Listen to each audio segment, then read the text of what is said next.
Good evening, everybody. My name is Heather McMeekin, as you all know, and I am the president and founder of the Democratic Women of McDonough County, and this is our weekly racial justice town hall.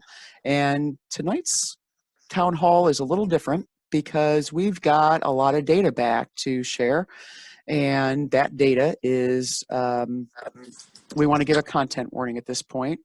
A lot of what you're going to hear is difficult. It is something that can be re-traumatizing, especially for people who have suffered from structural or institutional betrayal or injustice, racial injustice, police brutality, domestic violence, because there's a lot of language in there that's very similar.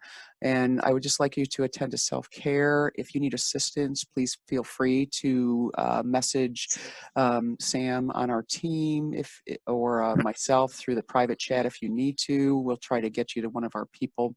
So let's start this off.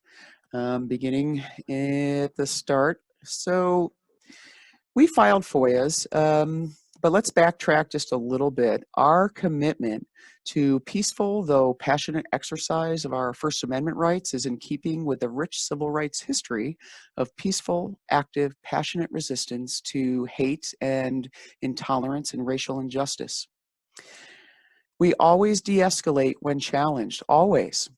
And at our protests, we don't yell back. I mean, we might say, have a nice day, but, you know, we're there holding signs of affirmations for our Black folks, but then also asking for investigations for wrongdoing that we believe has been done, and sharing signs that from our Black community members who have shared their traumas with us, who we believe deserve to have their situations properly investigated.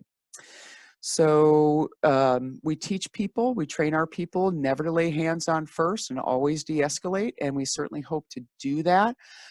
And then if we do have to get into a physical altercation, our marshals then are trained to only act in self-defense and to distract and hopefully bring in, you know, helpful people to help de-escalate. But our thing is we do not tend to, we don't tone police those who are marginalized.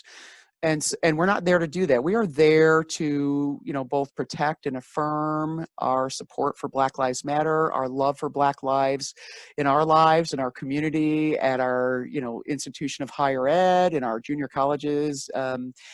And our membership is diverse enough that, you know, they bring these problems directly to us, and we are obligated as an org, and I am obligated as its president, to do my best, given my understanding of things at the time, to try to make aware problems that we believe are happening. And at this time, I'm going to ask our leadership team, we've got a couple of them on there, I'm going to ask you to go ahead and unmute, because there's several narratives that have happened that have been used against us. And I'm going to just ask you to either confirm or deny these things. Is it true that we have a diverse membership, yes or no? Yes. Oh, Joanne's trying to enter the meeting. Yes. Yes.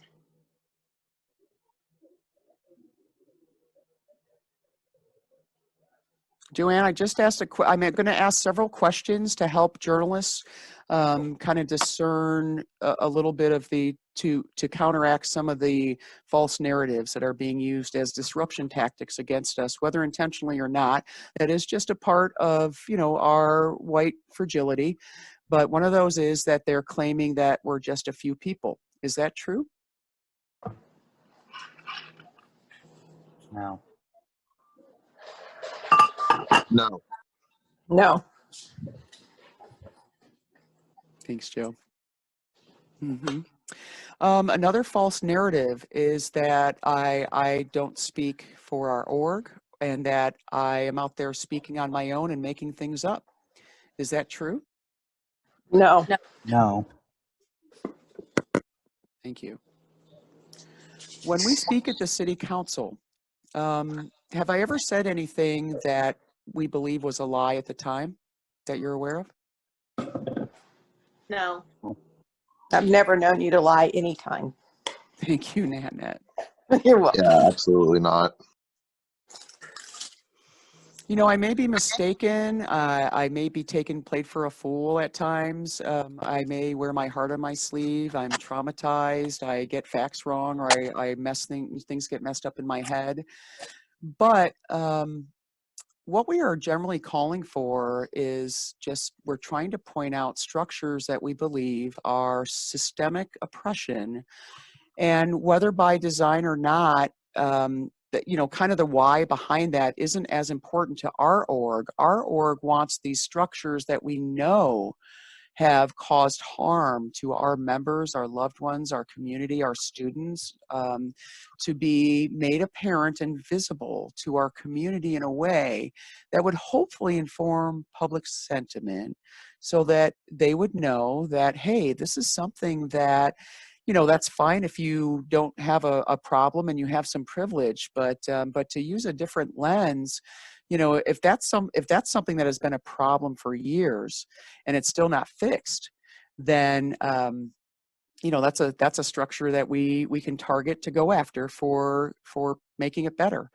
So one of the things that we started to do in 2019, right after we organized, we started trying to speak to our white community here, and what we were getting back then were just denials of racism here. I mean, we just got white person after white person in government and service, and it literally, and everywhere that we tried to open up these discussions, just saying, no, you know, I know that there's racism, but I don't see any here. Or literally they would say, Heather, I don't believe you that there's all this racism here. I think you're making it up. And so we reached out to experts on this issue. We did a lot of reading. We watched documentaries. We talked about it a lot as leadership team members with our greater org as well. We reached out around the state to other communities, asking them, you know, how are you opening up the conversation? We can't even get the conversation open. And what ended up happening was we realized, you know, we have to make apparent what we are seeing in a way. And so we set about just trying to point out issues as they came up. People don't like it when you do that because they do see it as negative. It is, I mean, I guess it is negative, right?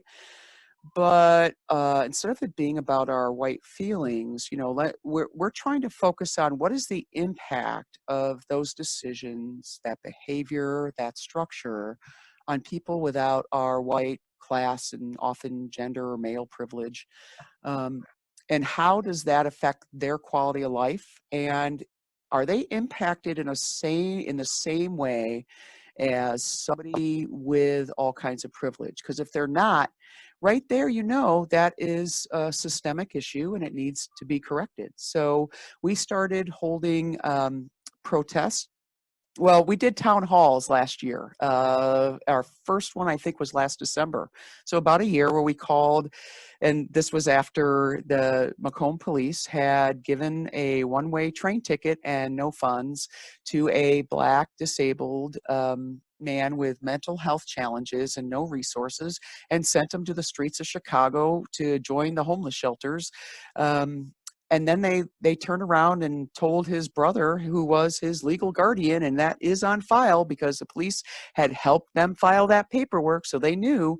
They didn't tell him they knew where he was. They didn't tell him that they knew that where he was because they sent him away. And they didn't tell him that they weren't going to work with him.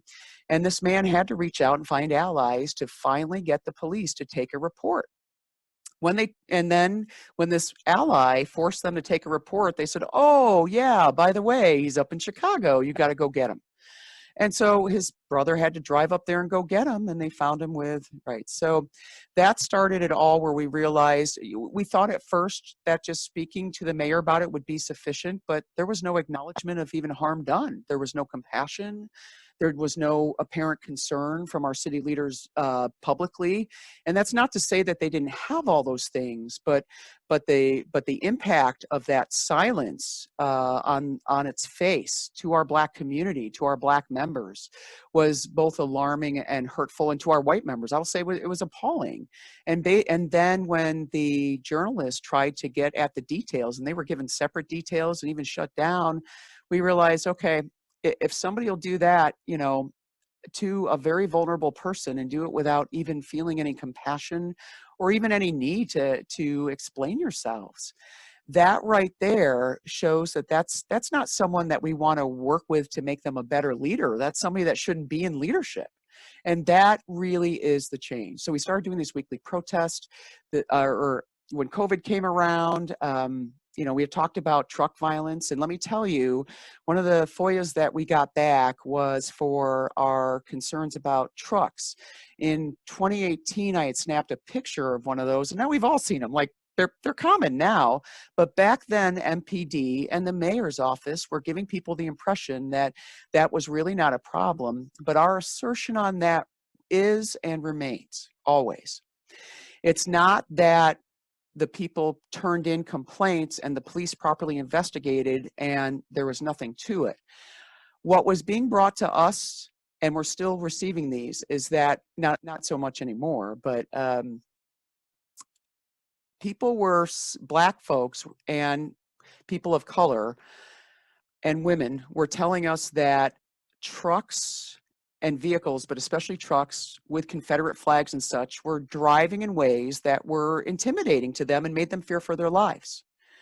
And when they tried to get the police to take a complaint on that or take a report, they were being actively discouraged from even filing a report by the police repeatedly. Then we read an affidavit from a Black family who had had that happen to them not once, but twice. Once where they were almost run off the road, and then another time when they were walking near Walmart. And they sustained injuries from that, from jumping out of the way. And when the mom was so upset that she tried to force the police to just take her complaint, and she got a visit from the leadership. And I don't remember the details because we've taken so many of these complaints, but it is on our website. And she was believed she was retaliated on, and by the affidavit that she gave us, we believe she and her family were retaliated on for even filing a complaint that some racist messaging in a truck that was being driven in a threatening and intimidating way caused them harm and caused them to fear for their lives and caused them to want to leave this community. And that family is gone. But then also on the Black at W hashtag, they literally talk about several vehicles like that being on campus throwing beer bottles at our Black students. So we decided, you know, when the city leadership treated it like we were irresponsible for talking about it publicly, we were trying to get white people in our community is primarily white, right? We were trying to get people who we thought would have good hearts and concern to start paying more attention to this issue. And then all we got was, we got more of the same. Silencing, denial, minimizing, and now our FOIA dump has proven that the chief just basically claims I was lying and that it was no problem, except, you know, then we get to the summer where Black Lives Matter now is getting to be sort of a popular thing, but we are watching a lot of performative actions. And by that I mean city leaders who will take photo ops, but when you actually ask them for action to fix a structural issue, we're not at all interested in having that discussion, not with us, not with allies who are friends of theirs. We sent in a lot of people they have no idea are part of our org to talk to them, and they were shut down no matter what the delivery was. So that let us know it's not the delivery, it's literally the discussion content that they're just not interested in having. Or at least not on the, and they were willing to, you know, appease people behind the scenes, and some were appeased that, and that's fine. If that's the justice that they felt that they were seeking and it works for them, we have no problem with that. Our issue is a structure, a police culture that actively discourages people from even, go ahead, Emo, and unmute, and I'll call on you next. A police culture that actively discourages people from even filing a report, where it could then be tracked through the system and we can, you know, decide whether or not it's being properly investigated. That's the first way that you deny a data point for watchdogs, right? Is by denying there even be any kind of written report. So we want to encourage everyone in the community who has problems with racism, please at least ensure that your local media representative has a copy of your complaint, So we filed FOIA. So we did our weekly protest. And what was our weekly protest for? Our weekly protest primarily was both to show love for our Black community members whose mental health is greatly suffering in this environment. It was to also stand with those who were already wanting to do those protests, and they needed we all need allies, especially in this type of environment. And then we also wanted to show the community that, yes, there are people willing to yell racist, sexist, homophobic, misogynistic, angry, awful things, use gestures and drive their vehicles in a harassing, threatening, and intimidating manner, smoking people out and scaring pets and children who were in the park. And there just wasn't any response to all that, but we were told that we're inciting them as if, these are just innocent people. And then we just magically incited them into behaving despicably, hurtfully. And so that narrative is something that needs to be called out. And then after that, it became too scary to protest. Our leadership team and our members did not feel safe. They felt the police had pretty much shown, not all the police, Officer Jeff Hamer was fine, but in general, the responses we kept getting from the police led us to indicate that they were happy to not protect us. We thought that their attitude about everything that we tried to communicate with them was just not getting through. And a lot of that, and we understand why, and we'll talk about that. So we filed a FOIA then because we thought, okay, well, let's see what the context is. And the purpose of a FOIA at its best is to reveal the underpinning functions and structures of your government and how it works and how it's working and what the impact of that is and how people are discussing things. And then you get kind of a sense of where the miscommunications are happening and why we're not getting through. And we expected to hear things that were going to be, hard.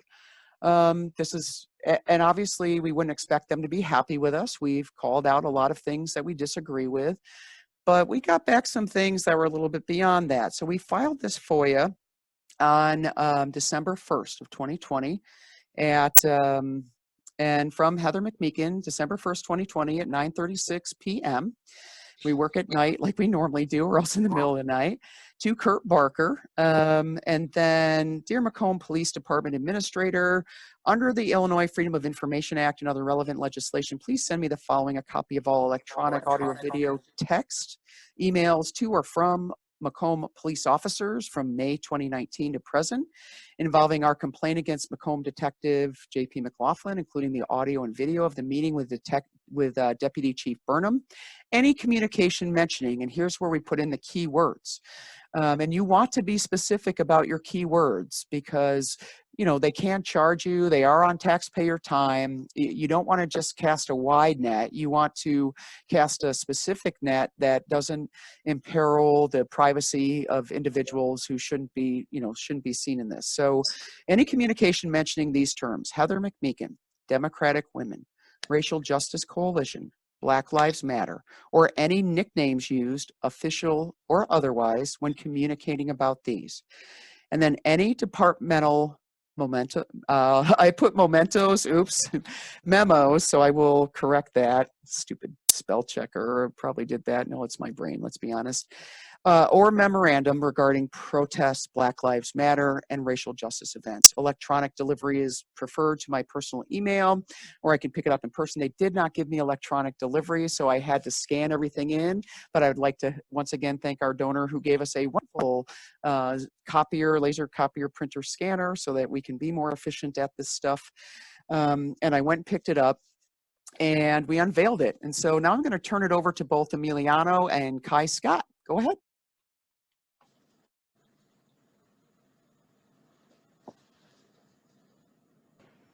Is Emiliano on? Yeah, Emiliano's muted, so go ahead, Kai. You go first, and we'll wait for Emiliano. Oh, go ahead. Yeah. No, you can start, Emiliano. I'll follow. I'm sorry, I'm working on something else as well. Okay. No yeah, in terms of like the,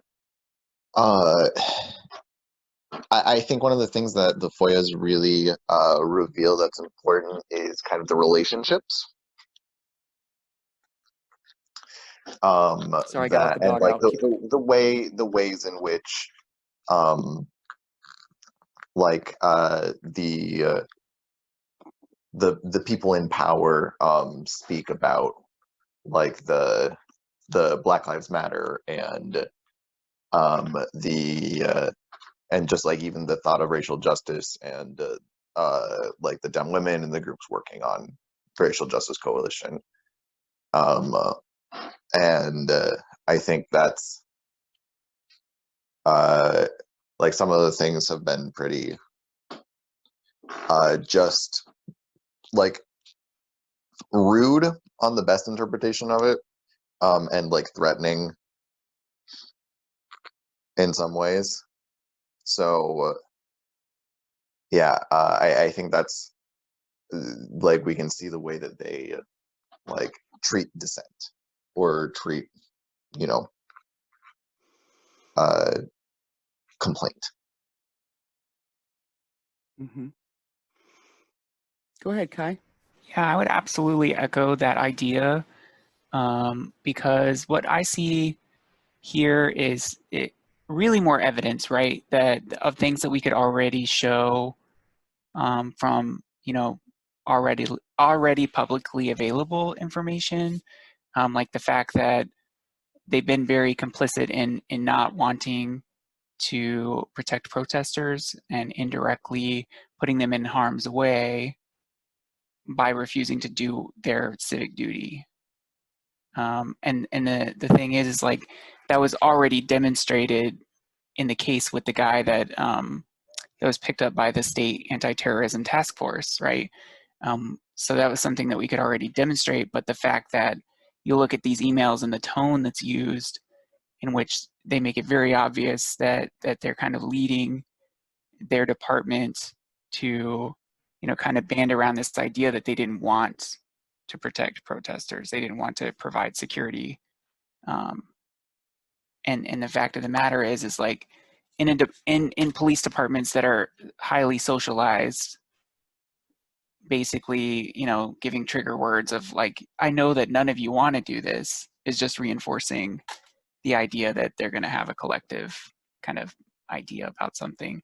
But I think what I found most interesting was the fact that there's complicity not just from them, but the fact that the city clerk was sharing public, like submitted public comments directly with the chief for him, and then he then forwarded them to the direct officer that like people were complaining about. And I think that, the fact that there's no transparency about what they do with our public comments once we submit them, and the fact that, it's in a town this size, it's very easy for them to be targeted by those officers afterwards. And I think that it's just very unsafe. The fact that a person who, formerly admired this police officer and saw his post and saw his basically allowing a hate fest of our women on this tactical website, and including by several men with, to us. And so let's point out a different frame. From their point of view, everybody on that site's a good person, right? From their point of view, everybody who's a concealed carry owner only makes other people feel safe. I'm going to tell you that I don't feel safe. I'm a gun violence survivor. I don't feel safe with concealed carry owners around me. I feel like that's just but also I believe in data. And they do not make places safer. They do not make a lot of people feel safer. And when I know some of these people have guns, I actually, and knowing that some of them hold very problematic, I would say, biases against women, against liberals, against Black folks, against members of the LGBTQ community, I just kind of feel like that's a basic gulf right between us, because to us, those people are potentially problematic and scary because they already are not safe for us, and now they're armed. From their perspective, these people are good, freedom-loving, Second Amendment, loving citizens who are just there to be heroes someday at some, and that kind of, those types of narratives, that is a chasm right there that just leaves a gulf that's very hard hard for them to even understand why that was problematic for us. But did they, was there an earnest effort to even try? But here's the thing. So then this person reached out to the city and asked for their own safety to not have their public comments shared. And they literally said it was because they were afraid. Without their knowledge or consent, why did the city clerk forward that right to the police department and to the officer that they complained about? And could that have put that person at risk of harm? Yeah, and I almost wonder if that's even appropriate, because if the mechanism that they designed was for that public comment to be provided to our city government, what business does the city clerk have forwarding that to other officials? Like, it doesn't matter if it concerns them directly or not. Like, I just feel like that's I just feel like that's woefully inappropriate. I think additionally, what I would say I learned from these is that, the chief is very, very good at trying to change the narrative, specifically the one where he was talking about hate crimes, whereas like our complaints in the past have been that they aren't investigating things as hate crimes. And then he just goes back and says, well, these are the cases that we had that we investigated as hate crimes and we got convictions on them. We're not saying that we're not saying that you're not getting convictions on hate crimes. We're saying that you're not even reporting them as hate crimes. So for you to go back and look at it, it doesn't mean anything, right? Like if you're just looking for hate crimes, you're not demonstrating anything, right? Because all you're going to find is the absence of what we're trying to point out. Like we're complaining that there is an absence of such because you're not investigating them as such. But That's a very valid point. Now we have a question, is that legal? I'll be honest, I do not know. I do not know what the requirements are, and that is a question I would say for the Illinois Attorney General's office, and they have something called the Public Access Counselor. They have a hotline you can call when you have questions like that, and of course that is on our list of questions to have answered, because we do need an answer for that. But moreover, we need to warn people, hey, anything you send to the city clerk without your knowledge, she forwards those things right on to the police. So even if it's any emails that it turns out that it doesn't matter, if they've decided that you're a troublemaker and they get an email from you, then it's just going to go right to the police. And that's fine. I don't send emails that I wouldn't be okay with them going to the public, other than the spelling errors and such. But I have a lot of privilege, right? I'm tech savvy. I have a good job. I'm white. I'm educated. I already have financial privilege. I have a well-paying job with benefits. I don't have family that I have to worry about. So, and it's still this hard. Is it any wonder that the impact of this type of system is, and that's really what we're talking about. Systemic oppression really is about, it works for people with privilege, and yet it's able to be used by people with privilege against people without it. And the way that you start changing that is by asking questions about it, getting it on the public record, and then asking for the changes that you want. And what we have discovered, I would say, these FOIAs, and I'm going to ask some of our team members, pick a FOIA to read shortly. So each one of you just pick one. Those are the things that are complex data structures that when we ask for transparency of that has been rough to get, because it actually isn't documented anywhere. A lot of our local government, as it turns out, at both the county and city level, is just by tradition. It's by access. It is by patronage. Oh, just come talk to me and I'll fix it. Well, a patronage system by its very nature is not a vibrant representational democracy. It's not good government. Good government should be transparent. It should be consistent. It should not be able to be leveraged with disparate impacts according to those with privilege versus without. And when you work in a system of government, if you are misusing government, from our perspective, every person who sits in a governmental seat is holding power in some way. And we're trying to discern, how is that power being used, and is it being used for the public good? Is it being used in a way consistently that applies equally to all people, in a way that truly shows, I would say, if not the ability to truly help whatever the problem is, because a lot of times there's just unsolvable problems, but is there at least a sincere attempt to truly listen to what that problem is and then try to do something about it? Okay, so next I'm going to ask, would somebody like to read one of the affidavits while I let the dog in? Because he's out there barking at the people looking at the lights. Do you mean FOIAs, Heather? I'm sorry, go ahead, yes, read one of Okay. those. I'll be right back after the dog. I don't know where to start. There's so much here.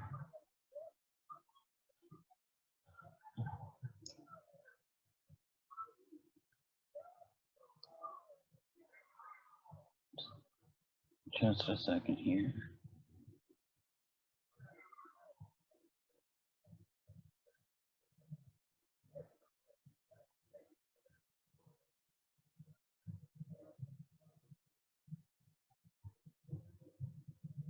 Okay, here's one. So this is a email from Kurt Parker to all of the staff at the Macomb PD. And it was dated August 18th, 2020.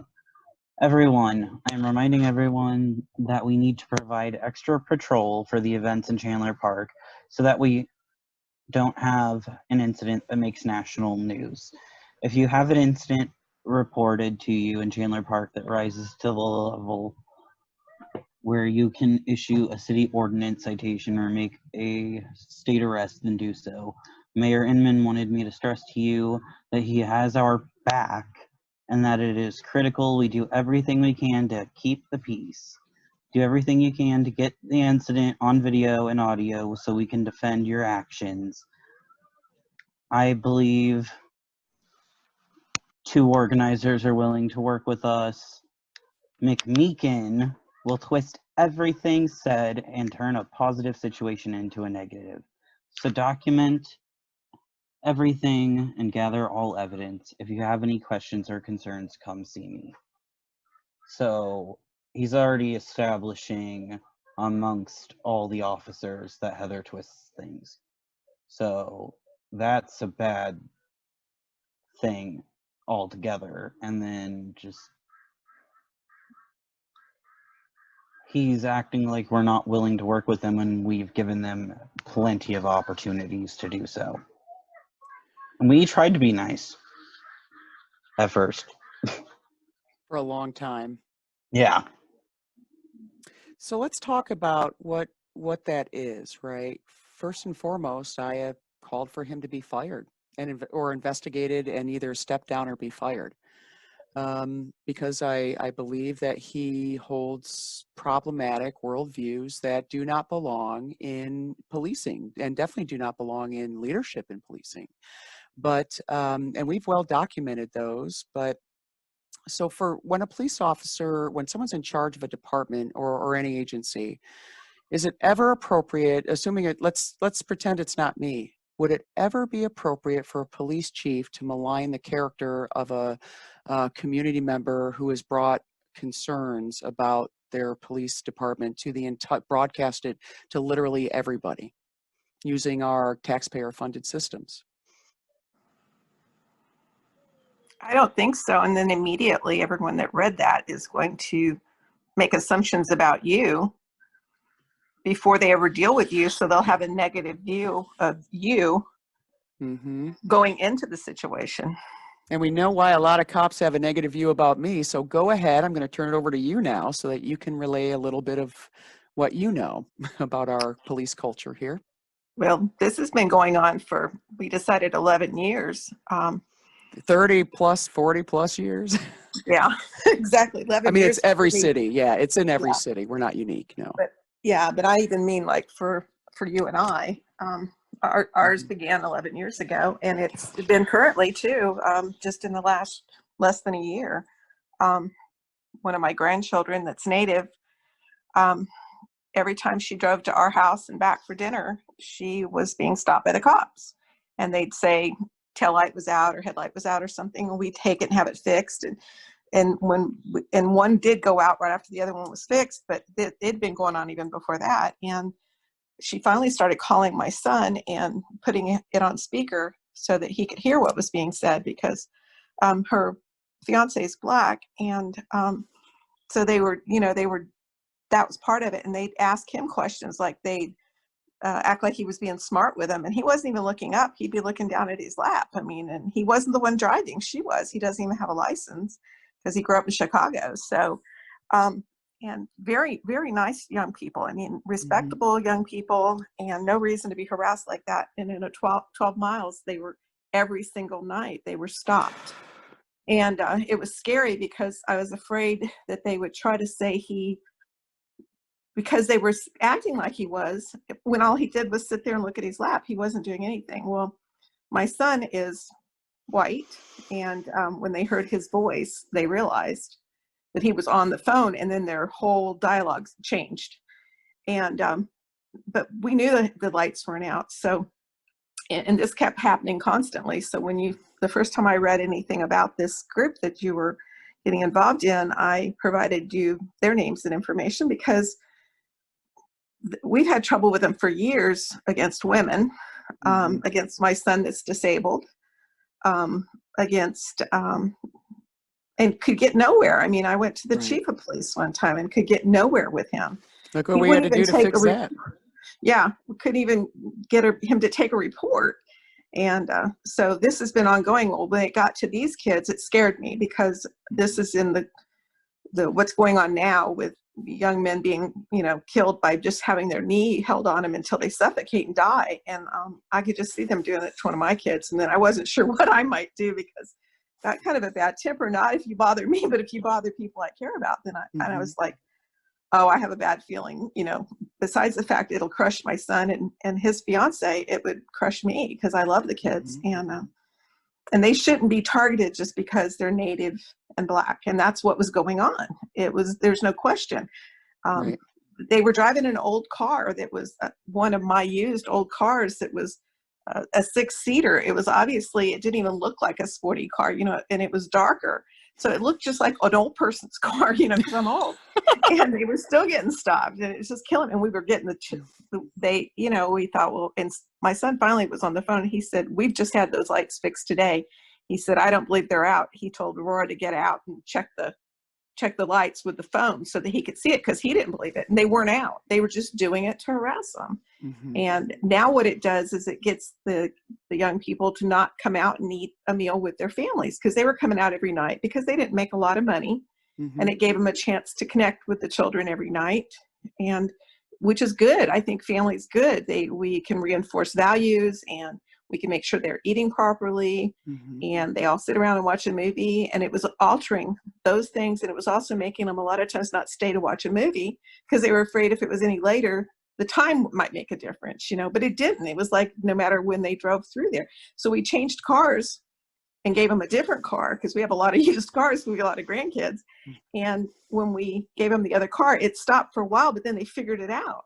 And then they started stopping them in that car too. And it's just like, why are you doing this? We're not in the South, we're in Macomb, Illinois. It shouldn't be going on in the South, but I know it is. I lived there for 17 years, but for it to be going on in Macomb, Illinois, I'm like, really? I wouldn't have thought I'd have to worry about them. And I worry for their life, not just for their safety, but I worry somebody might try to kill them. Their life. And that's the scary part. Not just that they'll injure them. In my son's case, they just injured him. But in these kids' case, I'm afraid for their life. And it's still going on. I mean, it's not completely stopped yet. And that's the scary part. We can't make it stop. That's just it, and you and I both being white, this is what it takes, is us white people sharing what we are seeing and what the people we love are being subjected to repeatedly. And in our attempts, now, I just want to point out to listeners, I hope you all were listening to all the ways that this family worked so hard to try to get around police officers that were targeting a person that they loved, who they just couldn't keep safe to even be allowed to congregate as a family. And I will tell you that I think I could say with confidence that we've taken well over maybe 3 or 4 dozen complaints of the same thing, that they sit on North 67 near Lafayette. So we'll call out a, one of the patterns that we believe we're seeing is that they will pull over people for things like a dim license plate bulb, and they'll claim it was dim, but it's like a brand, we even had somebody put in brand new bulbs and then just drive back and forth, like that. And sure enough, they got pulled over too. Yeah. They're like, that's a brand new, we knew for sure. But They that's what always say dim. They always say dim. right, dim. Dim, Like you did something wrong. And what can you really do about something like that? I mean, when you're being subjected to it, all the ways that, can I just say, was there any response from Macomb PD at all about your concerns when you brought it to leadership? Never. In any of the cases.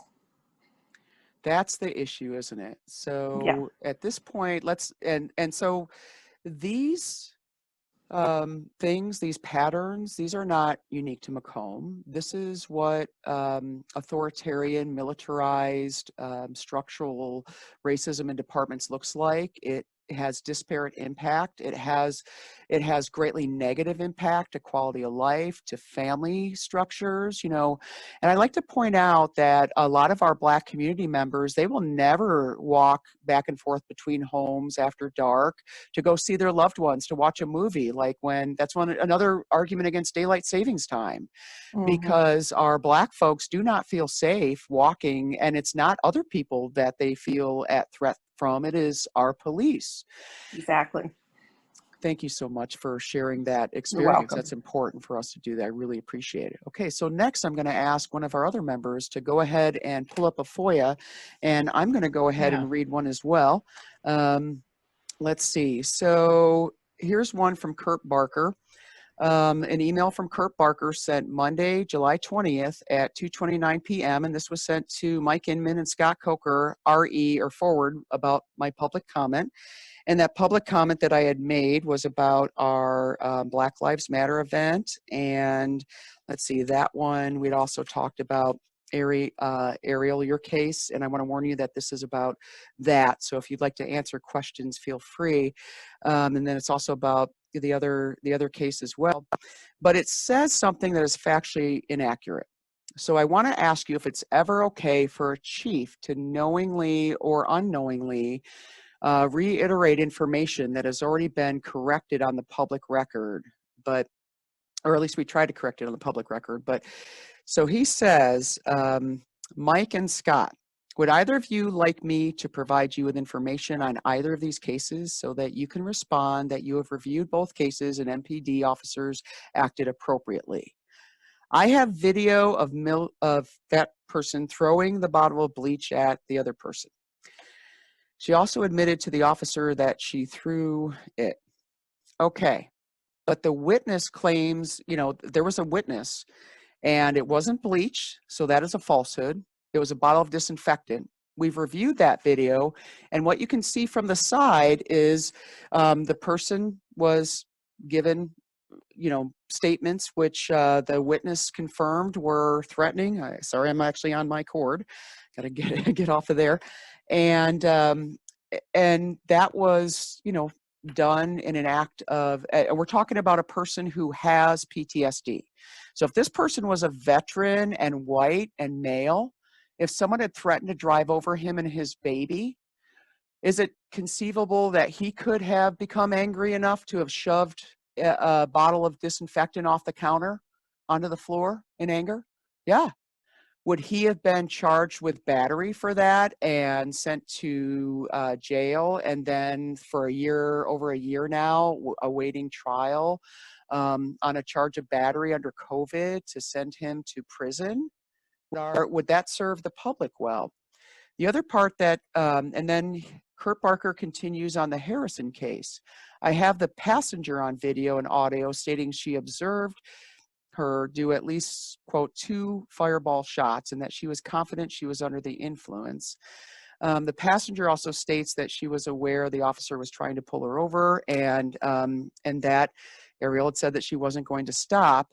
I would just like to point out, is it ever appropriate? Can you imagine a white woman being pulled over for alleged DUI, not being given a field sobriety test, not, well, being yanked out of the car, being allowed to have her head hit something, being taken to the jail, never getting a field sobriety test, never getting an alcohol blood test or even a breathalyzer, and then being tased 5 times while in the vehicle to get out, and then being rendered somehow unconscious in the jail, and then never being given any medical attention for that period of unconsciousness. And we know that they confirmed it under questioning by journalists. And so can you imagine a white woman suffering those things for a 2 fireball shot DUI, if it was even that? But remember, there's no evidence other than this hitchhiker that had been picked up to give her a ride. And even if it was that, there's just a lot there where there's more FOIAs we have to file. And at this point, I'll bring up, this is a process thing that you should all check out in your own communities. As it turns out, when you file a FOIA on your case with MPD, we assume that we would get everything about the case. And instead what we discovered was, oh, by the way, for every case, you have to literally file 3 separate FOIAs. One needs to go to the Macomb Police Department, and then that covers the officer, and eventually it'll cover the officer cam, presumably the car video or the dashboard cam.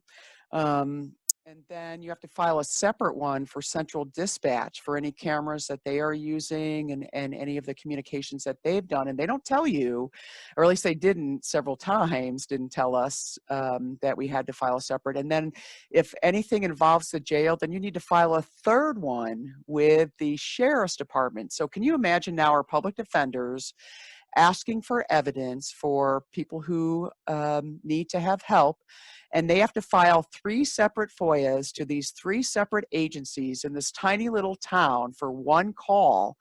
And even then, our FOIAs that we filed for Ariel, we didn't get everything that we got with the FOIA that we asked for us. So, I mean, that's interesting, where I have a question about why that wouldn't have been. But so here's a statement from Kurt Barker that he closes with. It is time to respond and say, we have reviewed those cases and there is nothing to investigate. Thanks, Kurt. I would just like to point out that an email from your police leadership is not an investigation.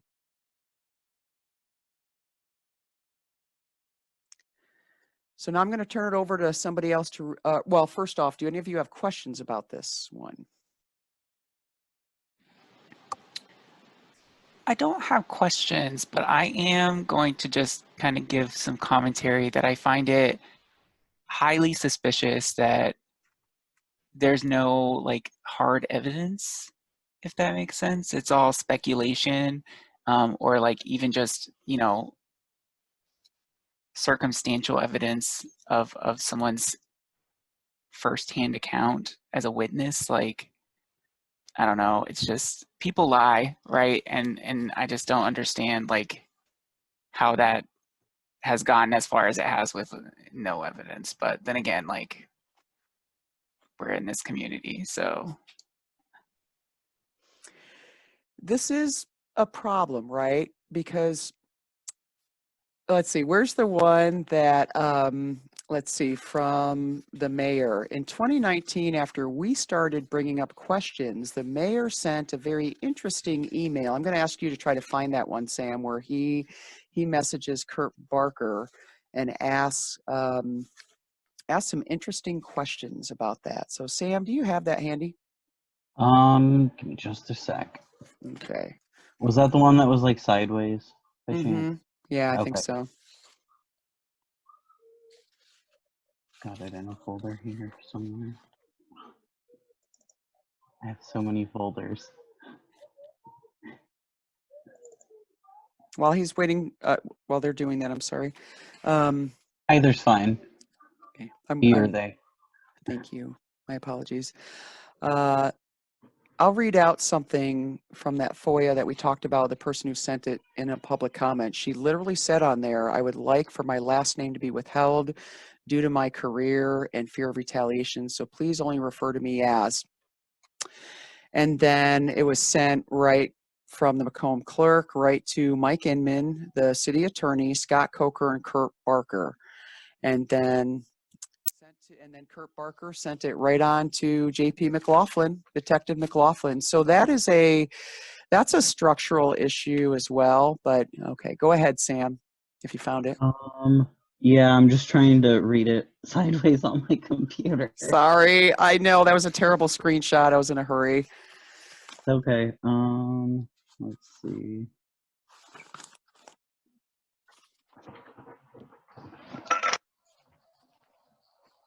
Okay, I see the last name withheld one. Well, while you're looking for that, I'll read this one. Here's one from Deputy Chief Dave Burnham on Tuesday, October 13th, 2020. To Jim Rowland from Kurt Barker. Subject BLM protest. Jim, it looks like Heather McMeekin is not going to give us times and dates that she will be doing marches or protests in the park. That's not true. That's not what I said at all. He further continues, this will cause problems for us to staff, so we will not be staffing any more of those overtime details unless less give us prior notice. I think they meant they. So at that point, our protesters did not feel like the police cared about us or were safe or that we could count on them to do much other than further dehumanize this is not about Jeff Hamer, and this is not about individual officers. This is really about our police department has not demonstrated a true concern for our lives. And worse, they have dehumanized our organization, our people out there with repeated comments to their police and such. And we didn't know what they were saying, but we had a sense that it was not good. And our people did not feel safe. And so as the leader of this org, I will say that, I was taken to task for not taking that concern as seriously as I should have, and that was rightfully so. So right then I worked it out. I checked what could we do to help people both feel safe, maybe be safe, and yet still be at a place where we could protest fairly safely, have a high curb, maybe have a camera nearby, but without the opportunity for police officers to be listening in on their cameras and video in case we were talking about things, because it's pretty clear that they have no problem targeting you. They identify our people. They let the police know, every one of them, and who they are. And that creates just the appearance of an opportunity for retaliation, either in the form of passing along information, or maybe hesitating when we're in harm's way, or even escalating a situation. And there are many, many cases of Macomb P.D. where they have escalated incidents. And so we have another affidavit. Oh, before I get onto that affidavit, in this case, I'm going to ask our leadership team, was I not tasked by our Racial Justice Coalition to tell the police to stop coming to our protest as a special detail because our people do not trust the police? We do not feel safe. And from here on out, we feel like we're going to do our best to just de-escalate, to not be threatening, and holding cardboard and flags is threatening enough to allow these people. And that if we need help from there, if all of our attempts fail, then we'll contact them. And then we work very hard at creating marshals. So I just like some of our team, go ahead and unmute if you wouldn't mind right now. And if you could just give me a yes or no. Was I directed by our team, our group, to ask the police to stop with the special details because they weren't helping or making us feel safer. Absolutely. Yes. Absolutely. Have I I'll put lied about? Go ahead. I'll put my name out there. I mean, I specifically asked you to do it. And you were I mean, right to you weren't do the only so. one. I mean, you weren't the only one, right? Because there were several members that felt that they were being monitored by the police officers that were there. So, I mean, they just didn't feel safe. And remember, I didn't get it the first time. Like our leadership team, why I'm a former paramedic. So to me, you know, I see police, and I'm a white, so I see police, and even with, despite all my experiences, I still give them the benefit of the doubt. And thank goodness that was brought up to me, because, you know, with all these FOIAs, clearly y'all were right. And I learned a hard lesson about listening to you all and taking your concerns, trying to take your concerns seriously the first time. You may have to hit me over the head to get through my privilege blindness. And I deserve to be called out on that. And I was called out on that, rightfully so. And we took action, but we weren't doing it because we were trying to be uncooperative with the police. We felt betrayed by the police. We felt unsafe from the police. We felt targeted from the police. And that's true of, I would say, all of the people have expressed concerns such as that. Is there anything else you'd like to say to clarify for our journalists in the community about this narrative that we're unhelpful and not willing to work with them? I have part of the FOIA that might help. I found a different section, but I also did find the question where Inman asked the chief, Barker, how would he go about putting in a complaint against the chief or deputy chief, and how that would be handled, even though he was a former cop. Right. So let's set this up. We have a mayor who is a retired state trooper who has overseen police contracts for many years as both a mayor and a city sitting alderman. And after we first called at our town hall, where we called for the chief to be investigated, and then we wanted him to step down or be removed based on what we know, just because of the authoritarian worldview and the willingness to tell us different stories, the unwillingness to be transparent to journalists, which is always a mark of authoritarianism or corruption or bad governments. You know, whatever, it doesn't matter why, but a police chief who feels that he doesn't have to answer questions on the public record, that's really problematic in and of itself. And so, you know, the fact that he was willing to basically admit, I mean, he contacted the police chief and said, hey, how am I supposed to investigate you? That's literally the content of that email. So therein lies an example of where we have a broken or absent structure. Like there's no established procedure, really. There's nothing on paper. There's nothing that we can get to. And then he just accepted the chief's response back. So Sam, do you want to read that quote from him? The response from the chief? Mm-hmm. Okay. And he actually responded to, it looks like, Mike and Scott Coker. And this was November 18th, 2019 at 7:23 p.m. Over a year ago. Yeah, it took him over 3 hours to respond to this email. Here's our policy, and it states the ILEAP standards are following. Illinois Law Enforcement Accreditation Program, ILEAP, is through the Illinois Chiefs Association, and in order to be accredited, we have to be following the best practices in our profession. We were first accredited in 2012 at Tier 1, which meant we had met 67 standards. In 2017, we went through our 5-year reaccreditation process and earned Tier 2 accreditation status in 2018, which means we met all 180 standards. This is a great achievement by the department. ILEAP is not something you just do every 5 years.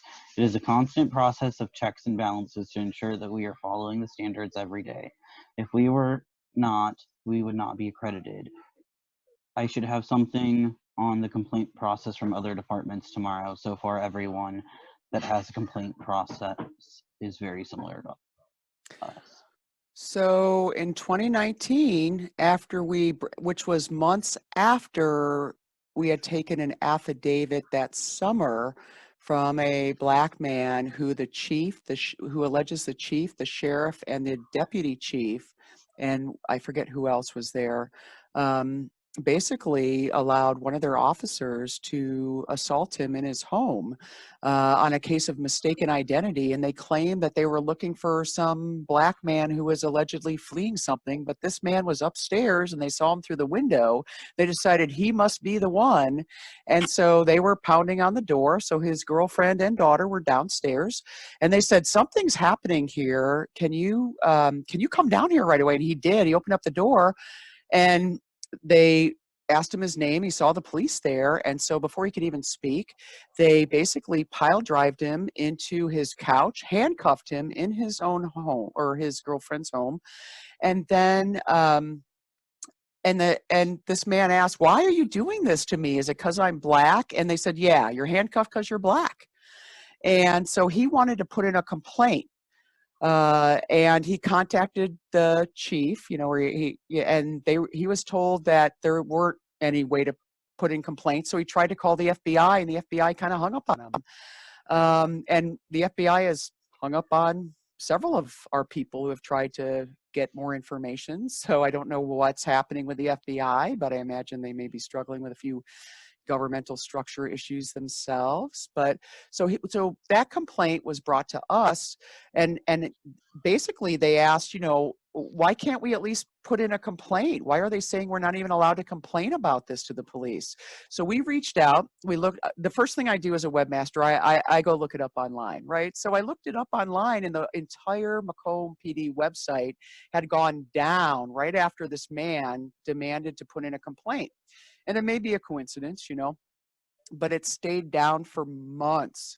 And that's when we started, and we had met with Mayor Inman and Gail Carper, and our leadership team brought up to them, we're like, we want that complaint form reestablished. We want the website fixed. We want people to be able to, and even then it took them months after that to finally get that fixed. And then they claimed that it had never been down and never been broken. And so literally you fix one thing and they will claim, you know, they'll redo the record and claim that it was never broken in the first place. But we actually know that it was. We don't know why it was.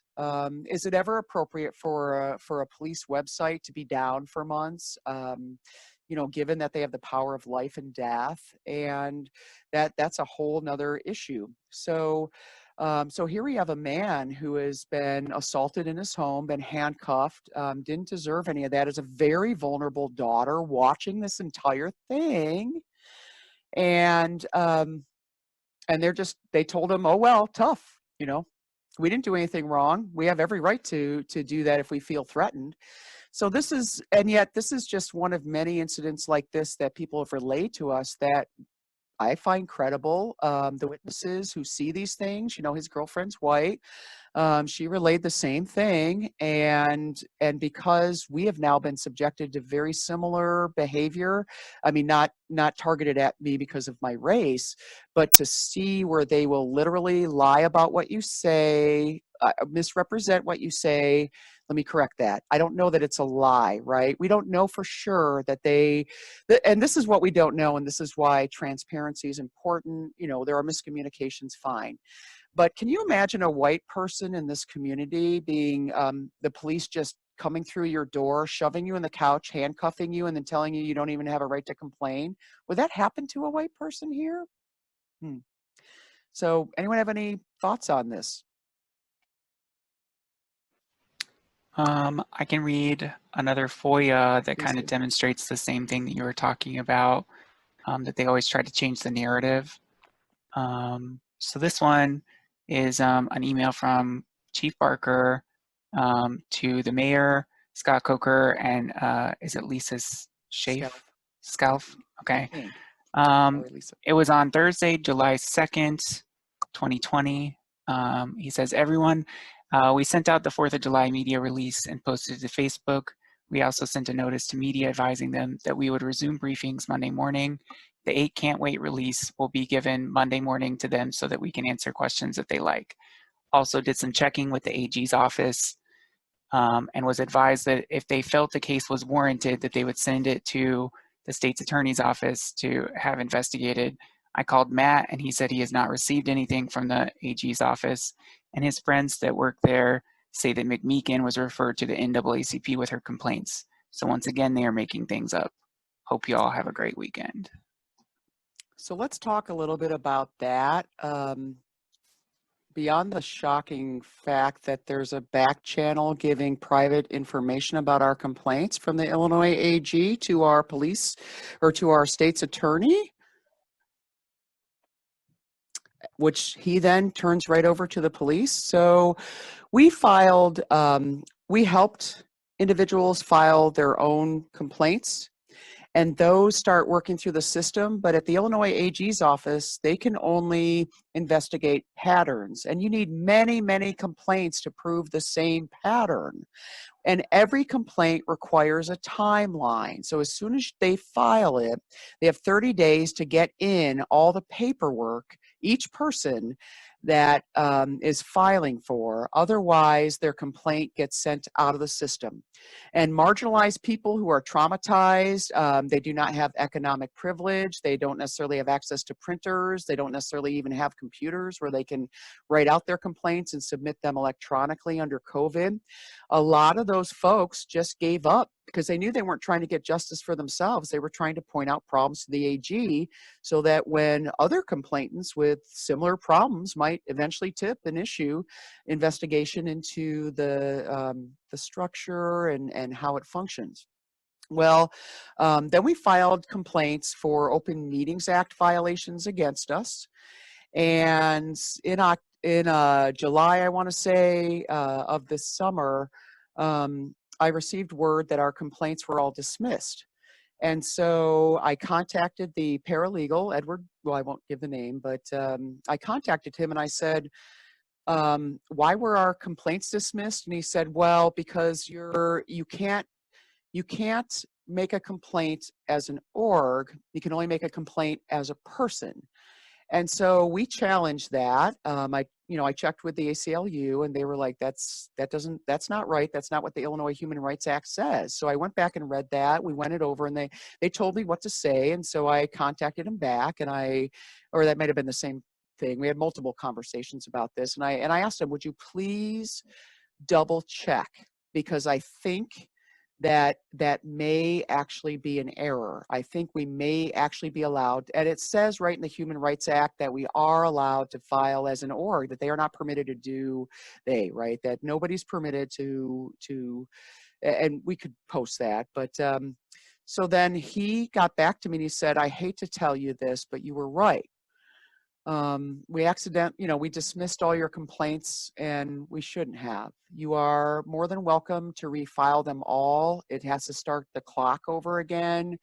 They have to go through all the system and get new numbers. And at that point, because all those complaints were for actions which we believe were, really done against the public's right to know or that harmed transparency or whatever. And some of those issues we thought had been fixed with the public comment. Now, we, as an org, leadership team, we talked about, where to put our energy. Is it better to put your energy into refiling those, or is it better to put your energy into educating people about how our local government is supposed to function and getting more evidence? And we chose to put our energy into both the protest because it was a visible means of helping people, marginalized people, see white faces up there standing up and taking the heat and the vitriol. And those protests, of course, do have an impact of decreasing cognitive resistance or defensiveness over time, just through proximity. The really reactive people who reacted with a lot of hate and vitriol, they would calm down after driving past us a couple times. Several weeks in a row, they went from flipping us off and honking their horns or peeling out or whatever to just looking at us and kind of laughing, and we'll take it. because our goal, of course, was to begin helping the white folks of this community who have never, ever had these discussions forced in their faces to begin growing up in our cultural competency, because our cultural competency is contributing to an unsafe environment for all Black folks, all people of color and women here, people, members of the LGBTQ community, marginalized folks. And whether and it doesn't matter how those structures came out, I mean, it does, right? But from our perspective, when we try to fix these things, that's what we're about. So Kai, did you have anything further on that one, or did anyone else want to talk about that one a little further? I mean, I think it goes to show more of a pattern of how like he attempts to really twist everything that we say, especially you, to like make you out to be a liar.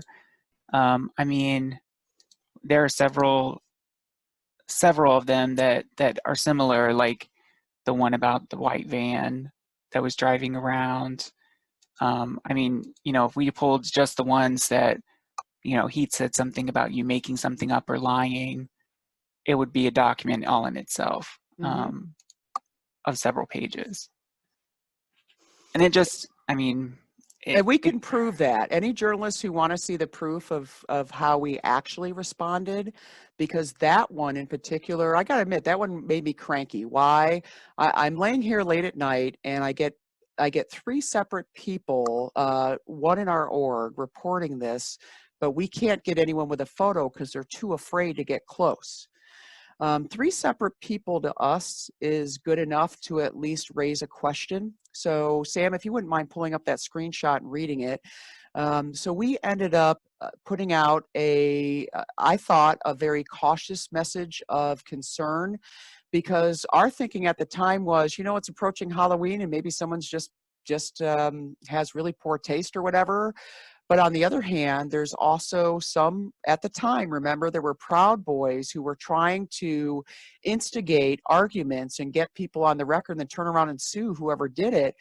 And we didn't want any of our marginalized people seeing that, confronting them and being harmed, if that's even what it was. But because we didn't know what it was, we posted what we thought was a message of both concern, but letting them know that we didn't have, you know, any confirmation, but what our concerns were about what it could be and how we would suggest people respond. I notified MPD, I notified OPS. I was being a responsible community member, so to be called a liar and basically to be characterized like I'm misrepresenting what came to us, I will say that that's, you know, that's painful for me. But you know, it's not about my feelings. Let's talk about the impact of that on our community. If they won't even take legitimate concerns like that without twisting the impact of that, does that mean that they're not going to? Well, anyway, go ahead, Sam. Read that out. That's interesting. Yeah, I'm trying to pull it up because it's not wanting me to. Oh, it's in a screenshot. are you talking about the FOIA or the post? I'm talking post. about the actual post. Oh, okay. Do you have that handy, anybody? I Mhm. forget where it was. I want to say it was in the screenshots somewhere. I know I sent it to you. Hmm. Let's see.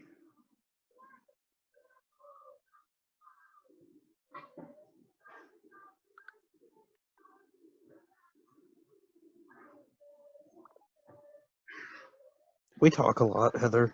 Yeah, we do. So I'm sorry. I can't. It's okay. It's got to be I way up just there about somewhere. So, got it. well, anyway, I did use the word allegedly, and well, we Oh, could I found it. repost it. Oh, thank you. Go ahead. Okay, so it was community alert. 2 to 3 white vans with large cameras and swastika Nazi flags have allegedly been seen in town. MPD and the Office of Public Safety at WIU have been notified.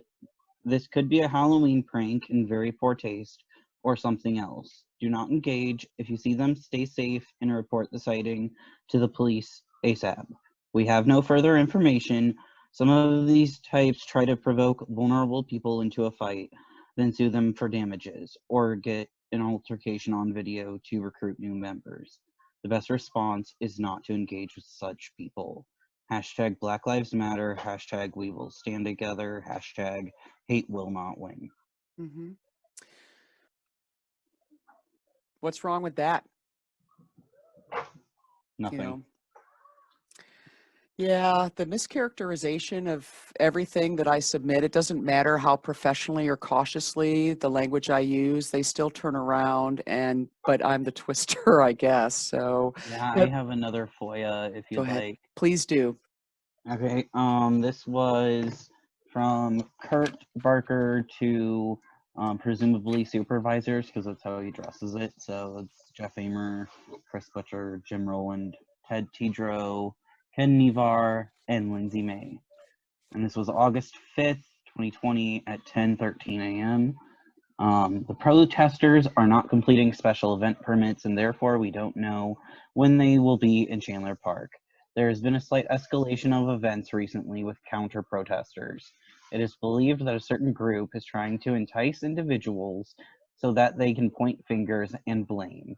In order to prevent this and be able to say we offered our services, it has been recommended that when we see a group pop up, a supervisor makes contact with the organizer. So if you see a group pop up, stop, identify the lead organizer, and have dispatch create an incident for citizen contact when you met with them. Let them know if they have any issues to contact us immediately in bold. If you have any questions, let me know. The BLM group having an event every Wednesday, so expect one today. Groups are Heather McMeekin, DWMC, and RJC. Another individual associated with BLM, another person associated with the grassroots BLM movement, and then a false attribution to another individual under the Social Justice Coalition, which I run. And Sorry, Sam. it's So okay. unfair. And then the last bit here is, I am not aware of any counter-protest groups. Ensure that your OICs have been briefed. So he's not aware of any counter-protest groups, but there's counter-protesters causing problems. How does that make sense? So I guess the first thing I have a question for, and I'll ask our leadership team, what are your feelings reading that? What are your feelings about safety? What are your feelings about its accuracy and how we conduct ourselves and what we've been doing? And naming activists individually in private emails that are spread throughout the entire police department. Yeah, I think that that's very problematic given the history of this country, that historically police have been used as a tool to harass and demean protesters, especially leaders of kind of collective action, and in sometimes even the tools to assassinate them. So that makes me really uncomfortable. Go ahead, Especially since, Emiliano. Yeah, I was going to echo that as well. That like I mean there's press here too, so that like there can be sunlight on it, but also we know that like the like city government is sending everything directly like to the police, and so I do think like yeah, like historically the role of police has not been to protect people, it's always been to protect the property classes, and there is a very clear answer to who the police serves and protects. And so I think yeah, we just have to be mindful of that. Mm-hmm. That they're not there to protect us. And let me explain a little bit about what's not accurate about what was stated there, besides the fact that they misattributed who the leader is of one of the orgs, which is, you know, that's an example of where we have tried to give them accurate information, but I think they literally just shut off and are not listening, so they get these things wrong. So innocent people are being blamed for things that we do, and we're being blamed for things that have nothing to do with us. And those go out, and those are, you wouldn't even know that that's happening.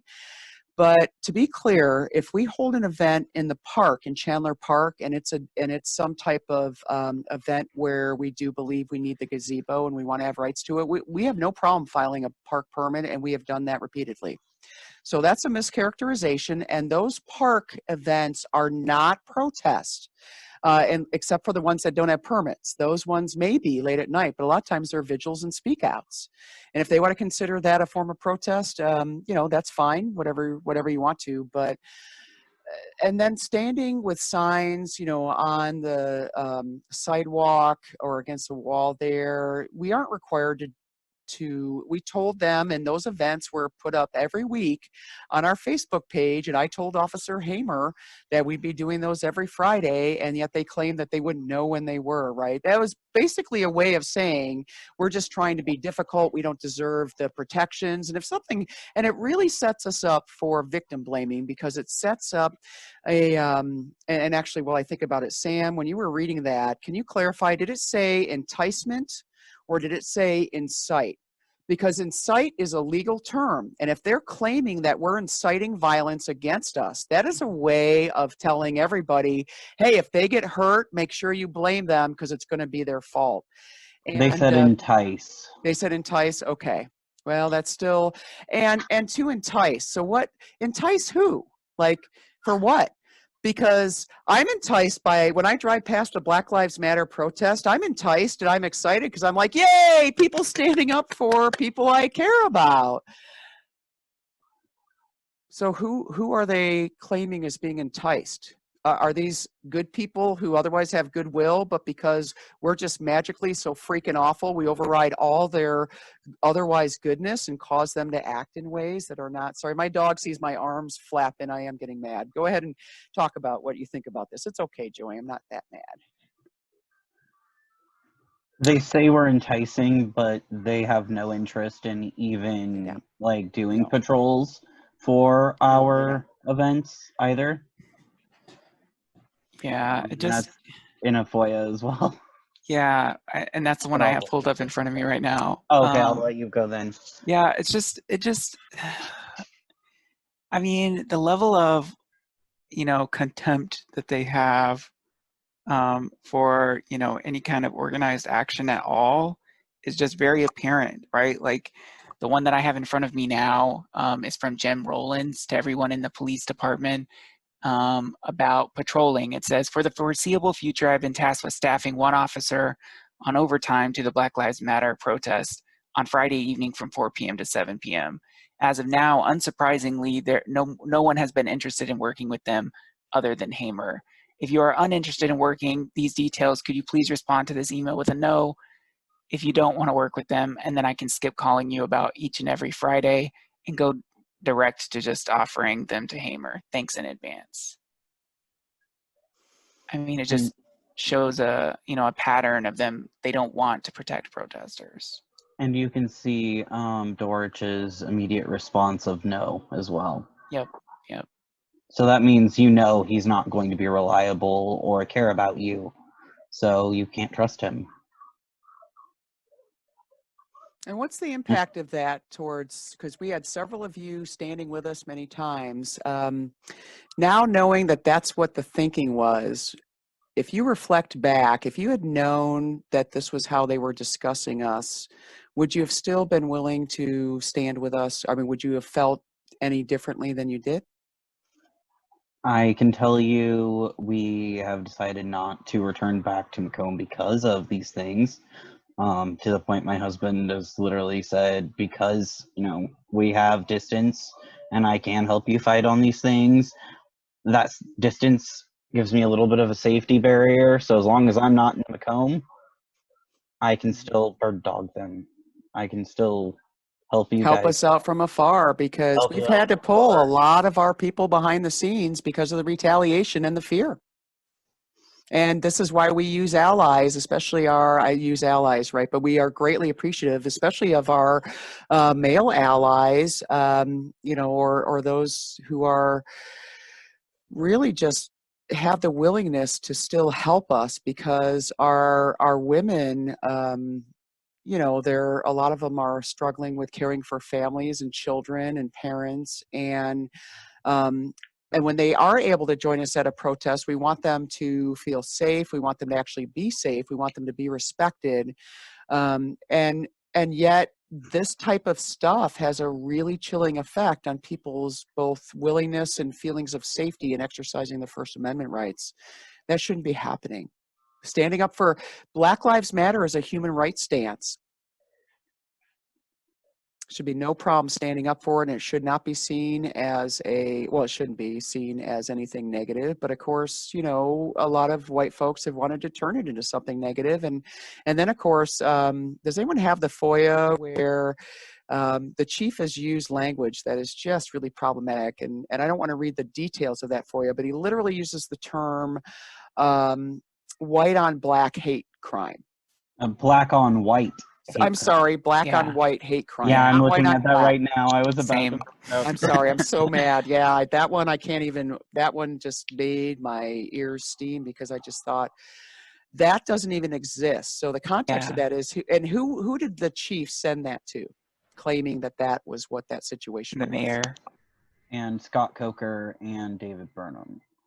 Yeah, that was the one that I talked about earlier, in which he was saying he was changing the narrative, right? Because we have historically complained about them not addressing crimes that are obviously hate crimes and investigating them as such. And he's like, well, but when I look in our system, there's only 2 cases in the past that have been hate crimes, and gives an example. And I'm like, but that doesn't prove That it. wasn't our, yeah, that wasn't our assertion. Our assertion Yeah. isn't what's already in the system. Our assertion is Exactly. all the ways that marginalized people over the years have been actively discouraged from ever putting in a complaint where it would be on the public record. We do think that there are some officers who have been intentionally targeting Black folks, and then they circle back around, and if they try to put in a complaint, they get a visit from, we've had multiple complaints of this, that they get a visit from the chief or the assistant chief or one of the other officers harassing them as recently as this past summer. And so, you know, when people tell you that, and they are obviously traumatized, and they have credible witnesses to this, neighbors have reported, yeah, we've seen them over there. I've experienced that in the summer of 2019 after our first letter went out, basically calling for the Republican Party to disavow the racism and white nationalism and white supremacy, or I think I said white nationalism, we said white nationalism when we wrote that, and that's online. That was when we got letters from white liberals saying we shouldn't be allowed to call ourselves Democrats, and basically saying that no one should, you know, think our org is serious or has anything to do with the Democratic Party. And we were like, well, at least those are people we know. We don't have to work to try to get them to respond to any of these problems we're trying to help people with. But the greater impact of something like that over time is that it deprives the public record knowledge of really what the cultural environment is. And we're trying to discern that. So now we do feel like at this point we have applied enough pressure that the police, I do believe, will take a report. They've learned that they need to do that.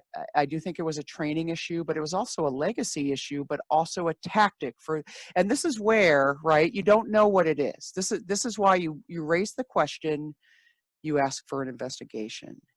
You tell them the data points that you have, and often you don't even have context, and you turn it over to the journalists and you let them, you know, do their thing, and journalists will go, hopefully, and they're good at this, from a non-biased, non-angry, you know, perspective, they'll go seek out other data points, and then they'll look at what those data points tell as a story, and then that, in theory, is supposed to inform the public record about what we all would then know as, this is the objective truth of the situation, and this is what's laid on the public record. The fact that for years they appear to have been thwarting anything from even being entered into the public record, we think is why we have lost dozens of Black folks out of this community who were mistreated, but reached out to us afterward and let us know, yeah, I left there because I had this problem. and I left there because of this problem. And then once we started actually talking about this stuff, I will tell you that I didn't know a lot of this until I built this org. I mean, I knew some of it. I witnessed some of it as a paramedic, and I put in complaints. I put in complaints against the police myself over the years. And at the time, I felt like, okay, well, good, I got that problem fixed. It didn't occur to me that that problem would turn right around and hurt someone even more vulnerable. So once we started doing this work and speaking publicly, then the stories started rolling in, and even our friends had said, you know, I didn't know that you would care. I can't even tell you how much that hurt. And I'm not relaying that because I'm a victim of it. I'm laying it to let you know where I stand and where this org stands. We weren't seen as even truly caring white folks who were safe to reveal these things to ask for help, because we hadn't shown up for this community in that way ever. And I'm calling myself out as a precinct committee person, as a white feminist. I've made every one of these mistakes. I'm going to continue to make them. My white privilege does blind. It literally causes me to not have access to even think about how those structures function. And I'll admit, when things are first brought up to me, immediately my brain literally slides past it like, oh no, that's not a problem.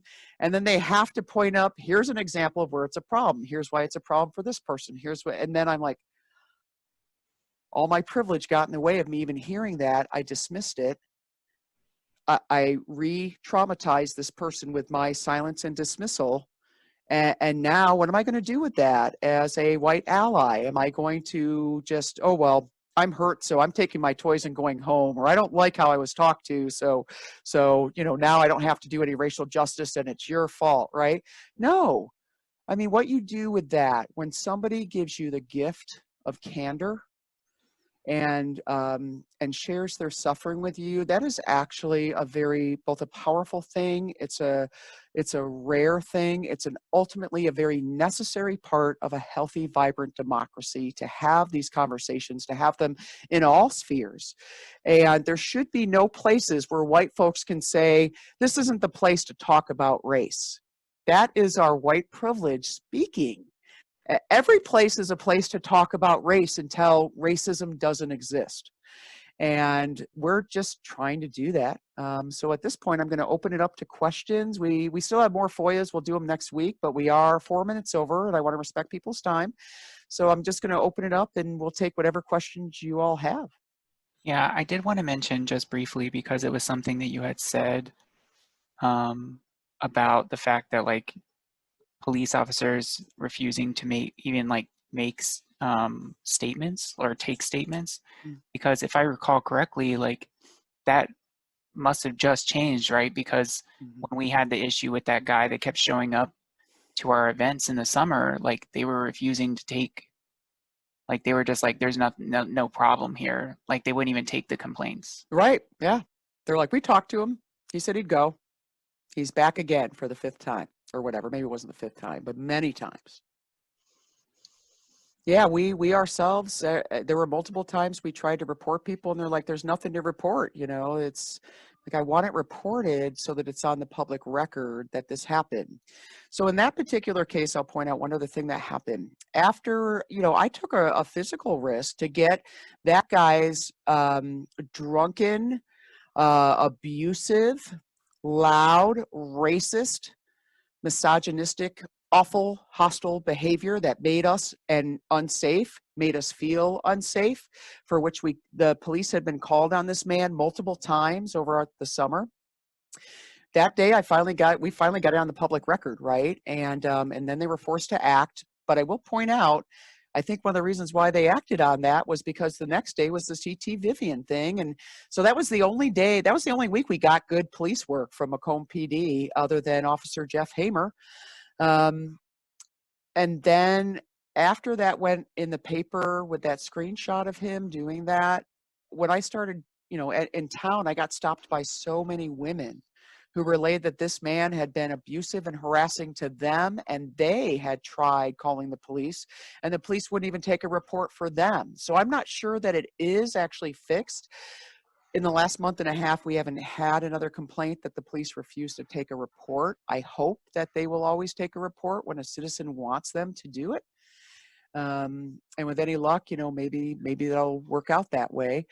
But that's a structural issue, right? It deprives the public record of those data points. And those data points are necessary for, so let's talk another thing about data points. Right now we have a situation where we have, our city leadership has decided to encourage people to join One Human Family, and that's fine, but they're setting up a non-governmental processing for complaints, right?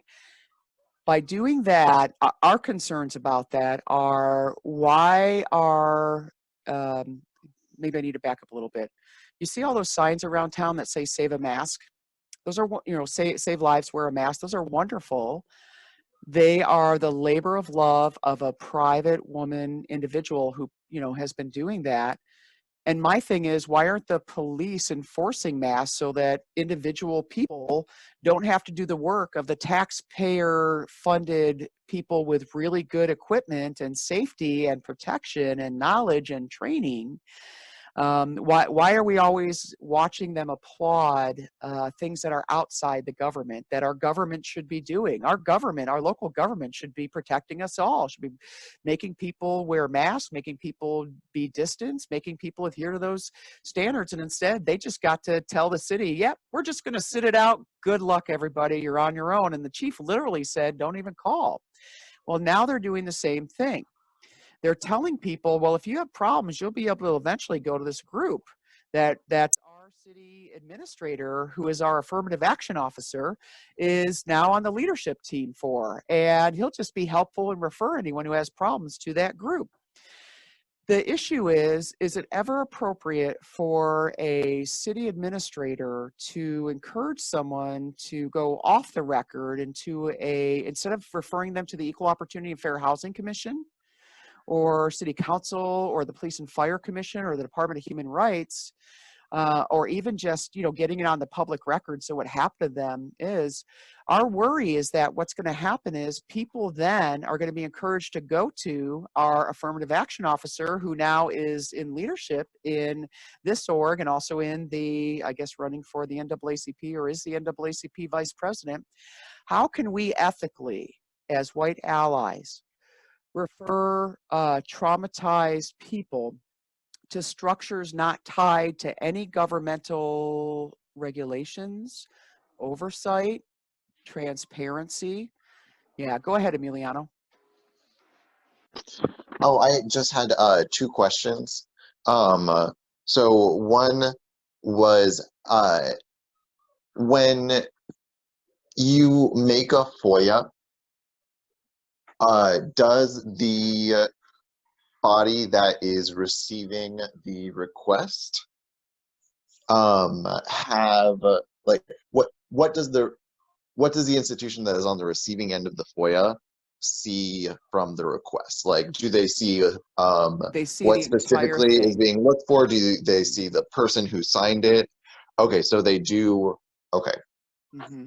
Yep. Assume your FOIAs will be seen. Yep. Okay. Assume the FOIAs will be seen. And then also, would it be possible to create like a public database for these so that they can all be viewed, and any ones that are here now or that are found in the future can be viewed as well? I think that's a great idea. Are these like public or private now? FOIAs, by my understanding, are private communications from somebody interested in receiving public communications. And they are obligated to let you know if they are going to turn it down and for what reason, and they have to have a good reason for turning you down. Now, they can redact things out of it, And it was interesting because they really, as far as I can tell, I don't think anything was redacted. Stuff might have been withheld. We wouldn't necessarily know because these are just, these aren't whole narratives, right? These aren't the whole conversation. They're just, they're interesting data points around these keywords, but we wanted to see what is the overall conversation happening around these keywords. So the takeaways tonight that we have learned, and let me pull that up. Let's see if I can get that. So our takeaways, what we've learned, if you Oh, turn I was going to say, so go would ahead. it be possible to put them on a database or no? Yeah, let's do Okay. that. Let's aim Okay. for that. I'm going to need help with that one just because it's such an undertaking with so many of them. We've got, Yeah. I want to say, what, 40 pages here just in this first one, and we're going to be filing a pile more FOIAs, and we're going to be making them available to the journalists and letting the journalists decide, you know, what are the data points that tell a story and what is that story, and certainly they will do their job and give the police appropriately, you know, a chance to respond, give city leadership a chance to respond.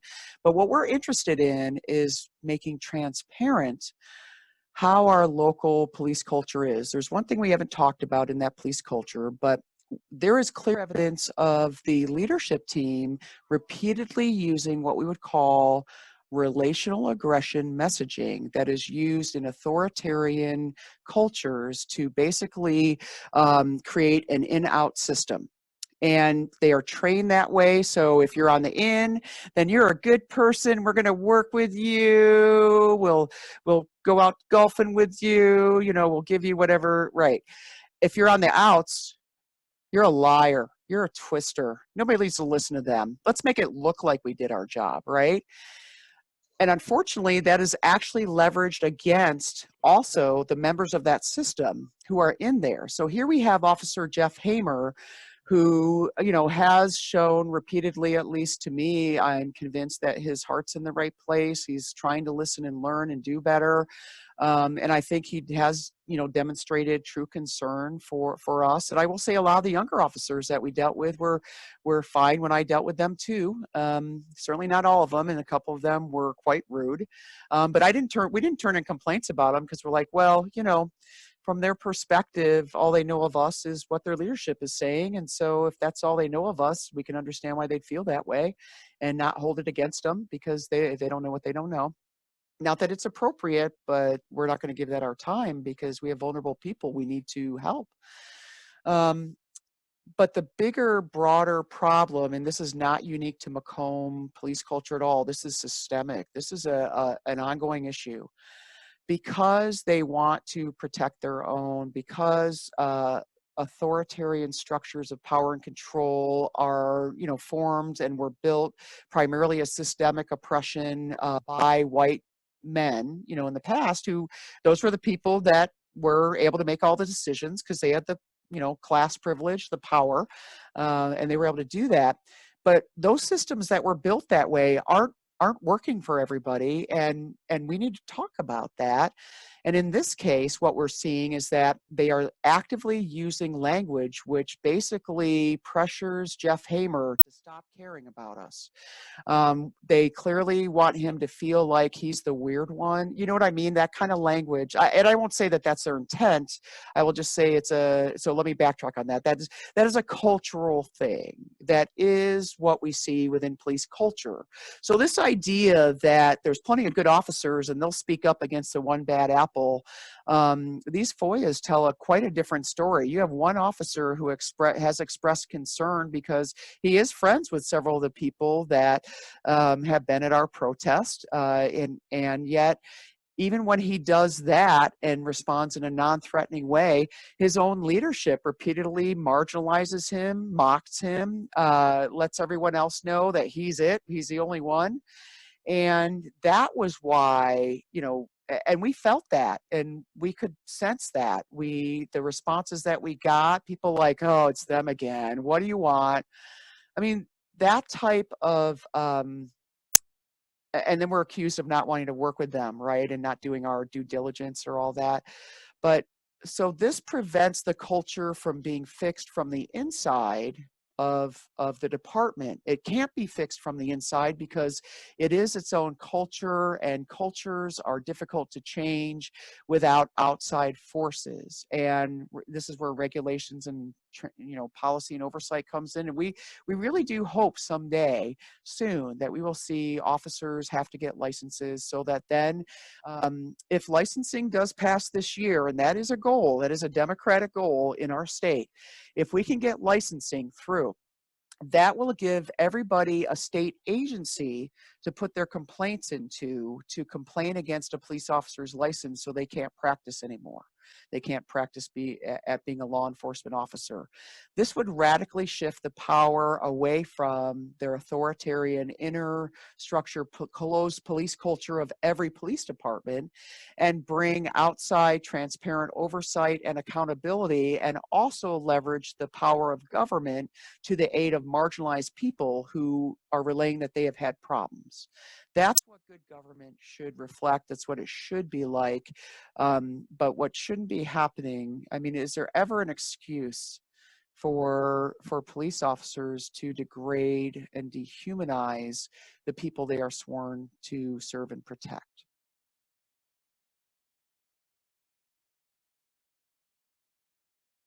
Anyone else have any other questions or comments? Did you want to share the signature line? Oh, from go the right chief ahead. email? You go ahead and do that one, Sam, if you wouldn't mind. Okay. Just one moment here. So I have This it. is interesting. Yeah, I'm just trying to find it now. My brain, I swear. Did I talk about this at the beginning? Because I can't remember if I did or not. I don't believe so. Okay. So last summer in 2019, right after the complaint form and the police website went down, and we contacted them about that, the police chief put an interesting quote in his subject line of all of his emails, and that has been in there, as far as we know, for over a year and a half now, somewhere around there. Yeah, it's been up there for a while. Let's Just see. Yeah, let's see if trying I to can find find it. it. Somebody have it? I'm so sorry. Well, Yeah, it's I'm not looking even at a it. real quote. Go ahead, I was Kai. going through and just trying to see like when the first appearance was in these FOIAs, but in his email signature, he has a quote that says, "Fools multiply when wise men are silent," and it's credited to Nelson Mandela. And Sam can talk about the Yeah. facts behind that. Yeah, so that's a falsely attributed quote to Nelson Mandela. And honestly, if Nelson Mandela were alive today, I think he would be very, very disappointed in him. And he would be speaking in the context of apartheid South Africa. Right. Which they got their ideas from Jim Crow in the US. Right. We put that also on the wall of our Racial Justice Coalition website, and we would encourage people to read through that, because people need to know how we have exported our racism to Africa and other countries that do not need us in there, exporting our bad behavior and bad ideas and harmful governmental functions. Go ahead, Kai. So it looks like he put it on sometime in August or like after February, because he Okay. didn't have it February or July. I'm sorry, between July and August. He didn't have it on there July 2nd, and then all of a sudden it appeared in August. Not that that's important, but I was just curious to see like how long he had it.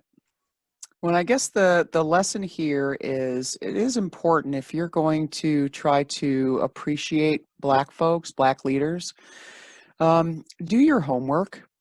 Make sure that you're not just tokenizing them, because he didn't do his due diligence and yet put that in his subject line, and it's been sent out to all those emails to all these people, and nobody realized it until our team saw the FOIAs, and immediately our people, bless you, because I wouldn't have questioned it, but our people are like, that is not a real quote.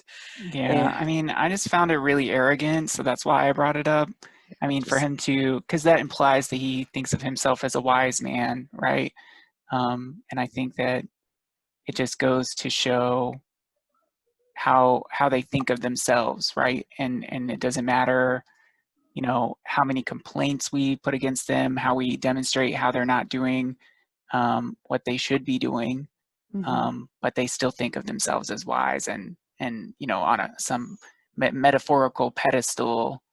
And I think that that's probably the most dangerous kind of person, someone that like believes that they're in the right even when they're not.